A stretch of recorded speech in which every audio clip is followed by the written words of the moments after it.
Assalamualaikum warahmatullahi wabarakatuh. Berjumpa lagi di Elvik Channel. Di sini saya akan menceritakan tentang kisah Wali Songo dalam menyebarkan Islam di Pulau Jawa. Siapa yang tidak kenal Wali Songo? Mereka dikenal seseorang yang gigih menyebarkan ajaran agama Islam pada abad ke-14 di tanah Jawa. Para Wali Songo tersebar di Jawa Timur, Jawa Tengah, dan Jawa Barat. Mereka cepat dikenal masyarakat luas karena kerap berdakwah tanpa memaksa harus masuk Islam. Masyarakat Muslim di Nusantara pasti sudah tahu tak asing lagi dengan Wali Songo. Wali memiliki arti wakil, sementara Songo memiliki arti sembilan. Dengan demikian, Wali Songo adalah sembilan wakil atau wali Allah Subhanahu wa Ta'ala. Perjalanan dakwah Wali Songo telah dicatat dalam sejarah penyebaran agama Islam di Indonesia. Mereka telah meninggalkan banyak jejak dalam berdakwah. Wali Songo membawa perubahan besar terhadap masyarakat Jawa yang dulunya banyak beragama Hindu-Buddha.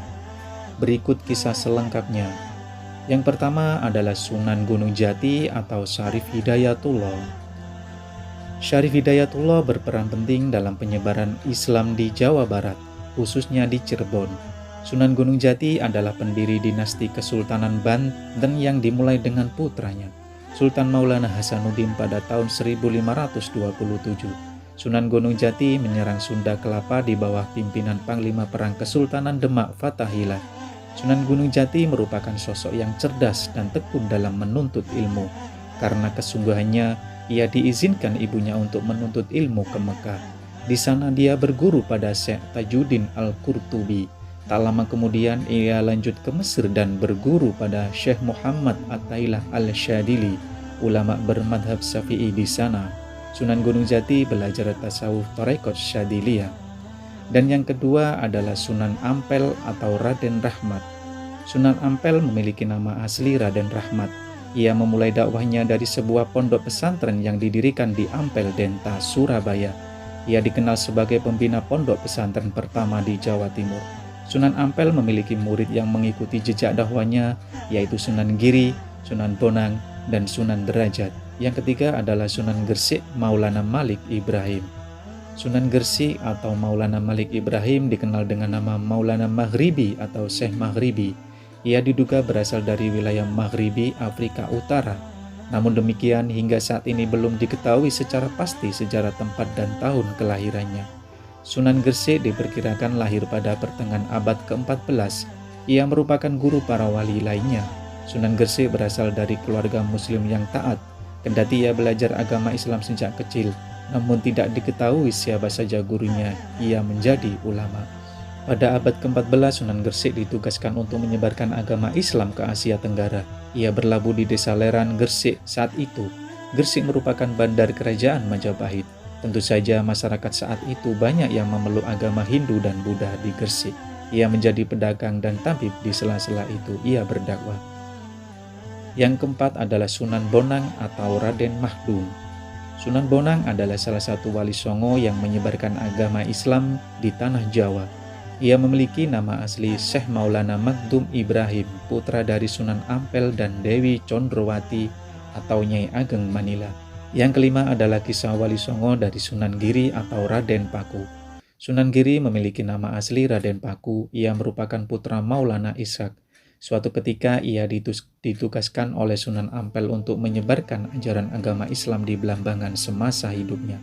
Sunan Giri pernah belajar di pesantren Ampel Denta, melakukan perjalanan haji bersama Sunan Bonang. Sepulangnya dari haji, ia singgah di Pasai untuk memperdalam ilmu agama saat itu. Sunan Giri mendirikan sebuah pesantren di daerah Giri. Kemudian ia mengirimkan banyak juru dakwah ke berbagai daerah di Nusantara. Yang keenam adalah Sunan Derajat atau Raden Kasim. Sunan Derajat merupakan putra Sunan Ampel. Sunan Derajat merupakan seorang wali yang dikenal berjiwa sosial tinggi. Ia banyak menolong yatim piatu, fakir miskin, dan orang sakit. Ia memiliki perhatian yang sangat besar terhadap masalah sosial. Sunan Derajat menyebarkan agama Islam di Lamongan, Jawa Timur.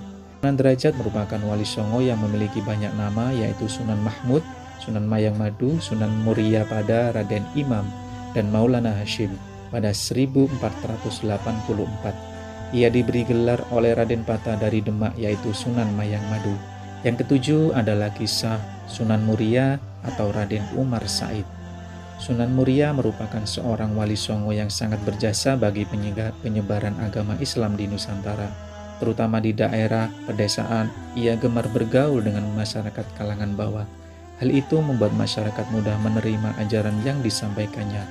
Membaurnya Sunan Muria dengan masyarakat dikenal dengan istilah topongeli, artinya menghanyutkan diri dalam masyarakat. Sunan Muria berdakwah dengan metode tersebut hingga ke Gunung Muria. Yang kedelapan adalah Sunan Kudus atau Ja'far Shadiq. Sunan Kudus atau Ja'far Shadiq diberi gelar oleh para wali dengan nama Wali Al-Ilmi yang memiliki arti orang yang berilmu luas. Sunan Kudus memiliki keahlian khusus dalam bidang agama. Ia juga dipercaya untuk memegang pemerintahan di daerah Kudus. Sunan Kudus merupakan salah satu wali songo penyebar agama Islam di Jawa, khususnya wilayah Jawa Tengah. Yang kesembilan adalah Sunan Kalijaga atau Raden Syahid. Merupakan anak dari Adipati Tuban Tumenggung Walatikta. Ia dikenal sebagai budayawan dan seniman seni suara, seni ukir hingga seni busana. Ia juga menciptakan aneka cerita-cerita wayang yang bercorak keislaman. Dalam berdakwah, Sunan Kalijaga memperkenalkan bentuk wayang yang terbuat dari kulit kambing atau bisa dikenal sebagai wayang kulit, sebab pada masa itu, wayang populer dilukis pada semacam kertas atau wayang beber. Dalam seni suara, ia menciptakan lagu Dadang Gula. Demikianlah kisah Wali Songo dalam menyebarkan Islam di Pulau Jawa. Terima kasih. Wassalamualaikum warahmatullahi wabarakatuh.